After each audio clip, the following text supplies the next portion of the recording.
This is Roger Maloney for the Spotlight, and check out this exclusive presentation done by Bryon Allen at Ad Age promoting Black media.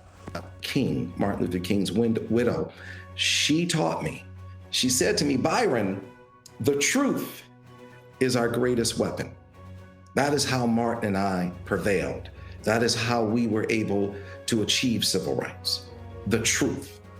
Tell the truth. The truth is the most powerful weapon.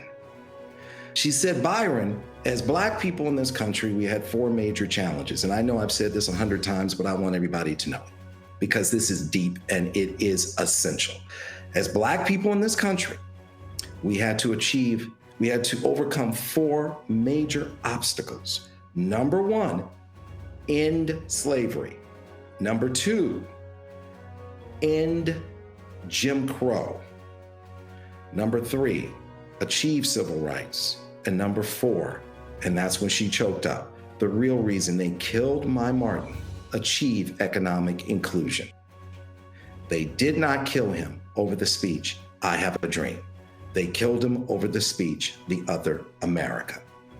There are 2 Americas. He gave this speech at Stanford University where he says there are 2 Americas and one America has economic opportunity, education, on and on and on, and the other America doesn't. And we need to have one America. 2 Americas will not survive. So this is bigger than an upfront. This is about achieving the one America that we all deserve and the one America that we need to survive. Everything you're seeing up here on this television screen in your homes, where it's just unraveling and the whole country is on pins and needles waiting on a decision and a verdict coming out of Minnesota. And if it had gone the wrong way, this country would have been lit up like a Christmas tree. That's unacceptable. We're better than that. But all of that is a symptom of 2 Americas. And I've always said this, America, we have to become one America.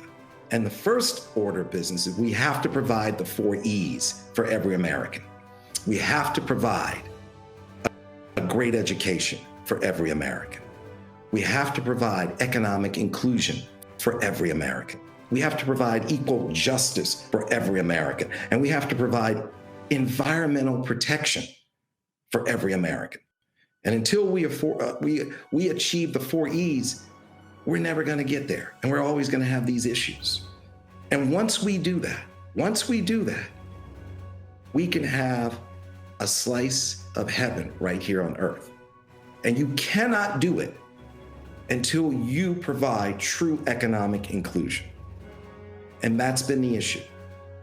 When I watch Eric Gardner get choked to death on a sidewalk in front of a convenience store in his neighborhood, trying to sell cigarettes to feed his family, we say, well, how come he didn't have the ability to own the convenience store in his neighborhood? That's what's destroying our country, is that we as companies we aren't leaning in. White corporate America isn't leaning in. And the one thing I would say to you that's really important, because there's so many smart young people watching this, and you can effectuate the change that will make America great forever. We are great. Don't let anybody tell you that. We're not perfect, but this is a conversation and these are actions to make sure we're great forever. You kill Black America in the schoolroom by making sure we do not have a proper education. You kill Black America in the boardroom by making sure we don't have real economic inclusion. And you kill Black America in the courtroom by making sure we do not have equal justice long before the world watches you choke us to death in the streets. We have got to get beyond it. And we have got to deal with our racism, which is deep. And I'll share this one story, and I've shared it before, but it's important to know how deep and ugly it is in our country, and how deep and ugly the Jim Crow ways that we are enduring are in this country. In the year of 1916, a young man named Madison Grant in New York, well-to-do, smart man, went to law school. I think he went to Columbia.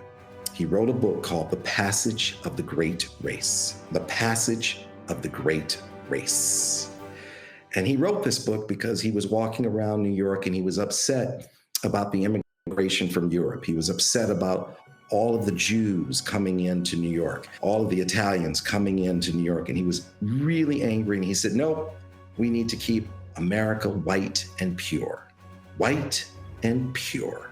And he wrote that book, The Passage of the Great Race, 1916. This book became very popular and it triggered all kinds of immigration laws.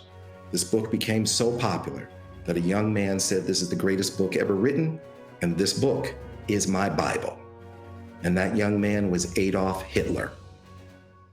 So not only did we create racism that you see in this country, we perfected it and exported it all the way to Europe, and it came back as the Holocaust. Get your mind around that, especially with the events you're seeing today. Adolf Hitler gave an interview to the New York Times and said, in the New York Times, I do not understand why America's coming down on me so hard. Because everything I learned about immigration control, I learned from America. As a matter of fact, I thought America would be my partner. Adolf Hitler. I thought America would be my partner. Wow. How evil are we? As a matter of fact, Adolf Hitler sent his Nazi lawyers to America.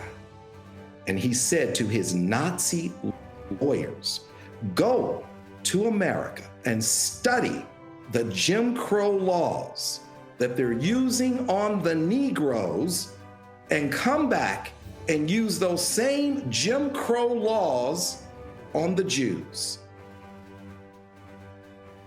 America, we got a problem. We have a serious cancer in our society, and it must be eradicated. And we cannot eradicate it without economic inclusion for everyone, an education for everyone, equal justice for everyone, environmental protection for everyone.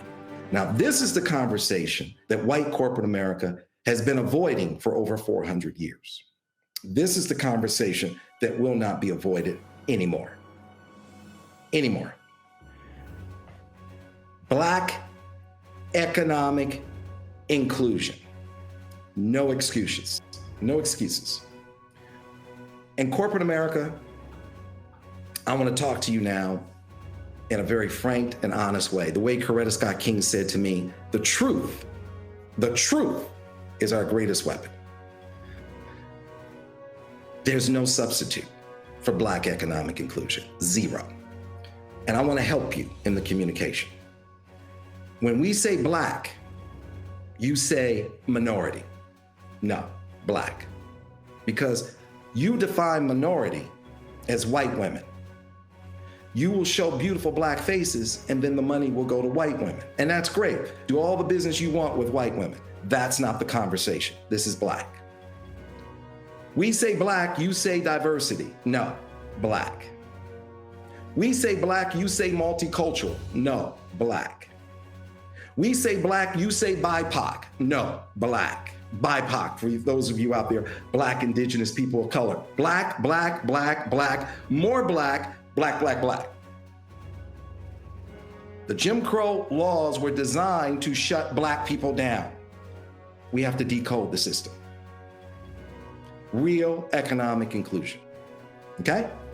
So, we don't want to talk about anything other than Black. And we want you to do business with all of those groups.